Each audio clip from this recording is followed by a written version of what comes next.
வணக்கம் நண்பர்களே, நம்ம ஃபார்மில் லோ பட்ஜெட்டில் பேனல் சீட் யூஸ் பண்ணி 20க்கு 16ங்கிற சைஸில் செட் அமைச்சிருக்கோம். அதோட முழுமையான தகவல் தான் இந்த வீடியோவில் பார்க்க போகிறோம். அது மட்டும் இல்லை, கொட்டையை ஆட்கள் கூலி இல்லாமல் நம்மளே எப்படி அமைக்கிறது, இதுக்கு எவ்வளோ செலவாயிருக்கும் அப்படிங்கிறதையும் தெரிஞ்சுக்கலாம். நம்மக்கிட்ட ஆல்ரெடி கோழிக்குன்னு 2 செட் இருக்குது. பெரிய கோழிகள்லாம் பிரித்து இந்த தென்னந்தோப்புக்களை வளர்க்குறதுக்காக தான் இந்த புதிய அமைப்பு. இந்த செட்டுக்கு நம்ம யூக்கலிப்டஸ் மரம் யூஸ் பண்ணிக்கிறோம். இது நல்லா லைஃப் கொடுக்கும், பெண்ட் இல்லாமல் நேராகவே இருக்கும். மரத்தோட சைஸ் பார்த்தீங்கன்னா 2 இன்ச் பைப் சைஸ் இருக்கும். நம்ம ஏரியாவில் இது 130 ரூபான்னு கிடைக்குது. சிமெண்ட் பில்லர் யூஸ் பண்ணிக்கிறோம். சைடுக்கு 7 அடி பில்லரு, சென்டருக்கு 10 அடி பில்லரு. நம்ம 2 அடி மண்ணில் பிதைச்சி விடுவோம். இந்த சிமெண்ட் பில்லரெல்லாம் பார்த்தீங்கன்னா அடிக்கணக்கில் தான் கிடைக்கும். ஒரு அடி 50 ரூபாயிலிருந்து 60 ரூபா அப்படிங்கிற ஏரியாவுக்கு தகுந்த மாதிரி ரேட் இருக்கும். மரத்துக்கு மேலே அமைக்கிறதுக்கு, அதாவது பேனல் ஷீட் அடிக்கிறதுக்காக 3 இன்ச்சு தென்னை ரீப்பர். இது ஒரு ரீப்பர் 10 அடி நீளத்துக்கு கிடைக்கும். ஒரு அடி 13 ரூபா அப்படின்னு கிடைக்கும்.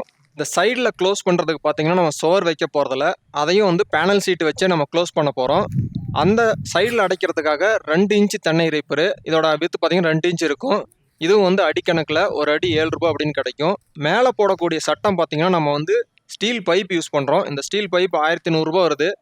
நம்ம ஒரே மரமாக 20 அடி செலக்ட் பண்ணும்போது அதோட ரேட்டும் கொஞ்சம் தான் வித்தியாசம் வருது. அதனால் ஸ்ட்ராங்காக இருக்குன்ட்டு நம்ம ஸ்டீல் பைப் யூஸ் பண்ண போகிறோம். பொதுவாக பேனல் சீட்டு மேலே தேங்காயோ மட்டையோ விழுந்தா எது ஆகாதுன்னு சொல்கிறாங்க. இருந்தாலும் ஒரு எக்ஸ்ட்ரா சேஃப்டிக்காக நம்ம தோப்புலேயே ஒரு எம்டியான ஸ்பேஸ் பார்த்து இந்த கொட்டகை அமைக்கிறோம். முதல்ல இந்த ஸ்டீல் பைப்பெல்லாம் துரு பிடிக்காமல் இருக்கிறதுக்காக ப்ரைமரும் பெயிண்ட்டு அடிச்சிடறோம். அதுக்கப்புறம் பில்லர்லாம் நட ஆரம்பிச்சிடுறோம். இந்த பில்லர் நெடும்போது சரி, குழி எடுக்கும்போது சரி, நேர்கோட்டில் இருக்கிறதுக்காக நீங்கள் நூல் பிடிச்சி குழி எடுத்து அதுக்கப்புறம் நூல் பிடிச்சி நேர்கோட்டில் இந்த பில்லர்லாம் நட்டுட்டிங்கன்னா பின்னாடி நமக்கு ஃபினிஷிங் நல்லாயிருக்கும். அதே மாதிரி சைடில் அடைக்கக்கூடிய அந்த பேனல் சீட் அடிக்கும்போது நமக்கு எந்த இடையூறுகளும் இல்லாமல் நீட்டாக வரும். நம்ம எல்லாமே இந்த நார்கயிறு யூஸ் பண்ணி தான் கட்ட போகிறோம். இந்த நார்கயிறு பார்த்தீங்கன்னா சுரணைன்னு சொல்லுவாங்க. சின்ன சின்ன சுரணையாக இருக்கும், இல்லைன்னா கட்டாக இருக்கும். ஒரு கட்டு பார்த்தீங்கன்னா 7 ரூபா. நேரடியாக திரிக்கிறவன்ட்ட வாங்கினீங்கன்னா இது கிடைக்கும். இல்லை ஹார்ட்வேர் ஸ்டோரில் 10 ரூபாய்ங்கிற ஒரு கட்டு கிடைக்கும். நமக்கு இந்த கொட்டைக்கு ஒரு 60 கட்டு தேவைப்படும். ஒன்ஸ் ஸ்டீல் பைப்பெல்லாம் பில்லரில் கட்டுனதுக்கப்புறம் இந்த ஸ்லோப்பான மரத்தை நம்ம கட்ட போகிறோம். இது ஒரு சைடுக்கு 10 மரம், 2 சைடுக்கு 20 மரம். இதோட நீளம் பார்த்தீங்கன்னா 10 அடி இருக்கும். நம்மளோட ஸ்லோப்பு 8 அடி கவர் ஆச்சுன்னா ஒரு 2 அடி எக்ஸ்ட்ரா இருக்கும். ஒரு மழை தண்ணியெல்லாம் சாரில் அடிக்காமல் இருக்கிறதுக்காக ஒரு மரத்துக்கு பார்த்தீங்கன்னா 2 அடி கேப் வச்சு கட்ட போகிறோம். அப்போ தான் பேனல் சீட்டெல்லாம் தொங்காமல் இருக்கும். அதுக்காக நம்ம 2 அடி கேப் கொடுத்தோமா போதுமானது. மேலே 2 மரம் ஒரே கட்டாக கட்டிடுறோம். கீழே இருக்கிற மரம் ஒன்று ஒரு கட்டில் கட்டிடுறோம். ஒன்ஸ் இதெல்லாம் கட்டினதுக்கு அப்புறம் இந்த மேலே சென்டரில் ஒரு பெரிய மரம் வச்சு கட்டிக்கும். இது எதுக்குன்னு பார்த்தீங்கன்னா, இந்த ஸ்லோப்பில் இருக்கக்கூடிய அந்த 2 மரம் ஜாயிண்ட் ஆகும்போது அதோட எட்ஜு பார்த்தீங்கன்னா லைட்டாக ஷார்ப்பாக இருக்கும். அந்த எட்ஜு நம்ம பேனல் ஷீட்டில் பட்டுச்சுன்னா அது பேனல் ஷீட்டை நாளடைவில் கிழிக்கிறதுக்கான வாய்ப்பு இருக்குது. அதுக்காக இந்த மேலே இந்த மரம் வச்சு கட்டிட்டா நமக்கு ஷேப்பும் கிடைக்கும். அந்த பேனல் ஷீட்டோட லைஃபை எக்ஸ்டெண்ட் பண்ணலாம். சென்டர் மரம் ஃபிக்ஸ் பண்ணதுக்கு அப்புறம் இந்த ரீப்பர் எப்படி ஃபிக்ஸ் பண்ணுறதுனா, நம்மளோட பேனல் ஷீட் என்ன ஹைட்டோ அந்த ஹைட்டில் ஒரு சின்ன பீஸ் கட் பண்ணிட்டு அதோட அளவை வச்சு அதுக்கப்புறம் நீங்கள் இந்த ரீப்பர் ஃபிக்ஸ் பண்ணிக்கிட்டிங்கன்னா உங்களுக்கு இந்த ஓவர்லேப்பிங்கில் எந்த பிரச்சனையும் வராது. நம்மளோட பேனல் ஷீட் பார்த்தீங்கன்னா 4 அடி ஹைட்டு, 2 பக்கம் ஓவர்லேப்பிங்காக 4 அடி விட்டுறோம். இடையில 3 அடி கேப் வச்சு இந்த ரீப்பர்லாம் கட்டிடுறோம். இந்த ரீப்பர் பார்த்தீங்கன்னா எல்லாமே ஆணி வச்சு மரத்தில் அடிச்சிடுறோம். இடையில பார்த்தீங்கன்னா மூங்கில் லைன் கொடுத்துருக்கோம். இந்த மூங்கில் லைன் எதுக்குன்னா, இன்னும் பேனல் சீட்டை தொங்க விடாமல், அதாவது தண்ணி மழை பெஞ்சா கூட தண்ணி தேங்காது, ஸ்லோப்பில் கீழே ஓடிடும். அதுக்காக எக்ஸ்ட்ரா இந்த மூங்கில் லைனு மொத்தம் பார்த்தீங்கன்னா 120 அடி 3 இன்ச் ரீப்பர், அதாவது 6 லைன் ரீப்பர் தேவைப்படுது. ஸோ நமக்கு பேனல் சீட் பார்த்தீங்கன்னா திருச்செங்கோடு விக்னேஷ் பேனல் சீட் நமக்கு பக்கம்னால நம்ம நேரடியாக போய் பார்த்து வாங்கிட்டு வந்துட்டோம். நமக்கு மேலே வெளிச்சம் உள்ளே வரக்கூடாது அப்படிங்கிறதுக்காக இந்த ஒன் சைடு பிளாக் கலரில் இருக்கிற அந்த பேனல் சீட்டு தான் வாங்கிட்டு வந்திருக்கோம். ஸோ நம்மளோட நீளம் பார்த்தீங்கன்னா 20 அடிங்கிறனால எக்ஸ்ட்ரா ஒரு 2 அடி விட்டு மொத்தம் 22 அடி பிளான் பண்ணி அதுலேருந்து நம்ம நார்மலான நம்ம கத்திரிக்கோல்லே வச்சு இந்த பேனல் ஷீட் கட் பண்ணிக்கலாம். ஃபஸ்ட்டு லைன் பார்த்தீங்கன்னா மேல் பக்கம் மடக்கி அடிக்கணும். அதுக்கப்புறம் ஒரு 4 இன்ச் ஓவர்லேப் வச்சு ஒரு ஷீட்டாக கீழ் நோக்கி அடிச்சுட்டு வரணும். ஸோ நம்ம பார்த்தீங்கன்னா எல்லாமே சில்வர் கோட்டட் ஆணி தான் யூஸ் பண்ணுறோம். இதுதான் துரு பிடிக்காது. அதே மாதிரி ஒரு ரப்பர் வாசர், அதுக்கு மேலே ஒரு தார் வாசர் வச்சுட்டா தண்ணி கசிவு இருக்காது. ஒரு அடிக்கு ஒரு ஆணி அடிச்சிட்டோம்னா காற்று காலமாக இருந்தாலும் சரி, மழைக்கு சரி, எந்த ஒரு ப்ராப்ளமும் இருக்காது. அதே மாதிரி இந்த பேனல் ஷீட் லே பண்ணும்போது அட்லீஸ்ட் ஒரு 2 பேர் இல்லை 3 பேர் வேணும். அப்போ தான் நல்லா பக்கம் இழுத்து நல்லா கரெக்டாக வச்சு ஃபிக்ஸ் பண்ணி அடிக்க முடியும்.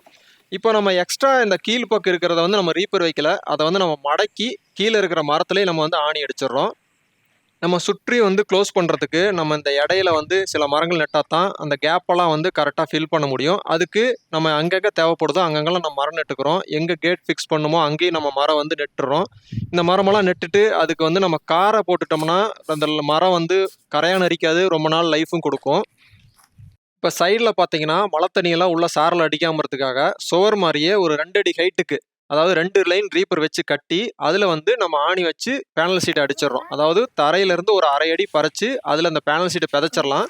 அப்போ தண்ணி உள்ளேயும் வராது. அதே மாதிரி அதுக்கு மேலே பாம்பெல்லாம் வராமல் இருக்கிறதுக்காக இந்த ஹெக்ஸகனல் வலையை வந்து கோழி வலையை வச்சு கட்டிடுறோம். இந்த ஹெக்ஸகனல் வலை பார்த்தீங்கன்னா நம்மளோட சுற்றளவு வந்து 2 சைடு தான் நம்ம கட்ட போகிறோம். ஸோ பார்த்தீங்கன்னா ஒரு 40 அடி நீளம் தான். இது ஒரு 1500 ரூபா வருது இந்த ஹெக்ஸகனல் வலை. இந்த சைடு பார்த்தீங்கன்னா ஒரு 2 அடிக்கு ஒரு ரீப்பர் வச்சு கட்டிடுறோம். அந்த ரீப்பர்லேயே வந்து இந்த பேனல் சீட் வச்சு ஃபிக்ஸ் பண்ணிடுறோம். இதுவும் பார்த்தீங்கன்னா கீழே நிலத்தில் வந்து சைடில் எல்லாம் வந்து மண்ணில் பிதைச்சிடுறோம். அப்போ தான் எந்த ஒரு தண்ணியோ இல்லை பூச்சி உள்ளே வராமல் இருக்கிறதுக்காக சேஃப்டியாக இருக்கும். இந்த கொட்டகை சுற்றி அமைக்கிறதுக்கு நமக்கு 280 அடி இந்த 2 இன்ச் ரீப்பர், இது வந்து ஃபுல்லாக இந்த சுற்றி இந்த ஒயிட் கலர் பேனல் ஷீட் அமைக்கிறதுக்கு மட்டும் தேவைப்படுது. மேலே அமைக்கிற அந்த பிளாக் கலர் பேனல் ஷீட்டுக்கு 120 அடி 3 இன்ச் ரீப்பர் தேவைப்படுது. இந்த பிளாக் பேனல் ஷீட் பார்த்தீங்கன்னா நமக்கு மொத்தம் 20 கேஜி வேணும். அதே மாதிரி இது 1 கேஜி வந்து 230 ரூபா. சைடில் அமைக்கக்கூடிய அந்த ஒயிட் கலர் பேனல் ஷீட் பார்த்தீங்கன்னா 15 கேஜி தேவைப்படுது. இது 1 கேஜி 200 ரூபா வருது.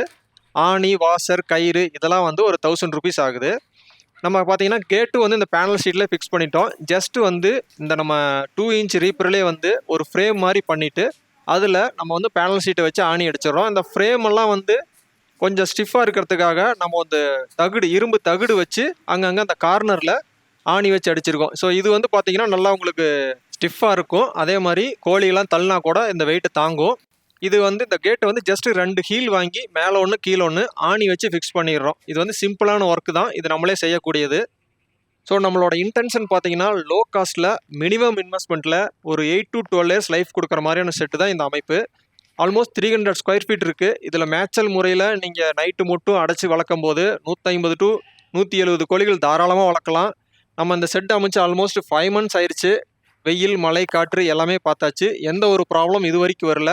இது கூட நீங்கள் எக்ஸ்ட்ரா வந்து பனி வராமல் இருக்கிறதுக்கு, சாரல் அடிக்காமல் இருக்கிறதுக்கு சைடில் படுத்த அமைச்சிக்கலாம். ஸோ ஆல்மோஸ்ட் உங்களுக்கு இந்த வீடியோவில் எல்லா பொருட்களோட விலைப்பட்டியலும் இருக்குது. புதுசாக செட் அமைக்கிறவங்களும் சரி, ஆல்ரெடி கோழி பண்ணையை எக்ஸ்டெண்ட் பண்ணுறேன்னு நினைக்கிறவங்க சரி, மினிமம் பட்ஜெட்டில் ஒரு ஷெட் அமைக்கிறதுக்கு இந்த வீடியோ உங்களுக்கு ஒரு பயனுள்ளதாக இருக்கும். தேங்க்யூ ஃபார் வாட்சிங்.